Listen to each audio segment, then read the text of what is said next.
The boy had webbed hands. He could stay underwater for a long time without needing to come up for air. As a result, the villagers thought of him as a monster. When the boy was born, he had no body temperature, he was completely cold. The midwife who delivered him thought he was dead, but miraculously, the boy suddenly came to life. His limbs began to move incessantly. As he grew older, his swimming ability improved, and every day he could catch a lot of big fish from the river, keeping his family's life going. One day, Ginkgo happened to pass by. The insect repellent smoke in his hand accidentally drifted towards the boy, and the boy showed an intense reaction. At first, Ginkgo thought the smoke was too strong, and the boy was choking, but when he touched the boy's body, he discovered that his body temperature was abnormal, which startled him. Soon, the boy's mother arrived. Ginkgo asked her if the boy was good at swimming, but not so skilled at walking on land. Also, the boy was constantly thirsty, but drinking water didn't help. Ginkgo listed off the symptoms, and the boy's mother confirmed that the boy had them all. The mother then took Ginkgo back to their home. Because of the boy's low body temperature, and slow speech, and the webbed hands and feet, Ginkgo realized the boy had been infected by the rainworm. This parasite falls with the rain, lives in rivers, and travels with the current towards the sea. It continues to reproduce in the sea, then evaporates and returns to the sky, repeating the cycle. There are leftover worms in the river, which can parasitize fish and even drowning humans. Those infected with the worms exhibit symptoms like the boys. When a flood comes, the worms leave their host to go towards the sea, but no one knows when the flood will happen. So, Ginkgo gave the mother some medicine that could temporarily help the boy suppress the worms inside him and alleviate the abnormal symptoms. Soon, the medicine started to work. The webbing on the boy's hands began to fade. His body temperature gradually returned to normal, and his speech became faster. Encouraged, the boy bravely greeted the other children in the village. However, the other children didn't want to play with him, so the boy gave them some of the fish he had caught, and the children began to interact with him. They found that the boy wasn't as strange as they had heard, and they began to accept this new playmate. The mother watched the scene happily, as it seemed everything was improving. Ginkgo visited again, and seeing the boy in a normal state, he was satisfied. The mother thanked Ginkgo sincerely. The boy's body temperature was now normal, and he didn't need to drink as much water anymore. The mother asked for more medicine, but Ginkgo explained that the medicine could only help temporarily. If the fish were parasitized, they would disappear in a few years, but humans wouldn't vanish. As long as the worm stayed inside the boy, the symptoms couldn't be completely eliminated. So, Ginkgo would have to visit regularly to monitor the boy's recovery. The mother felt reassured by Ginkgo's dedication.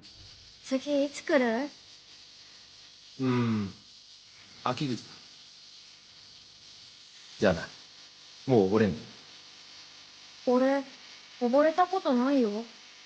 嘘つけ。忘れてんだよ。じゃあまたね。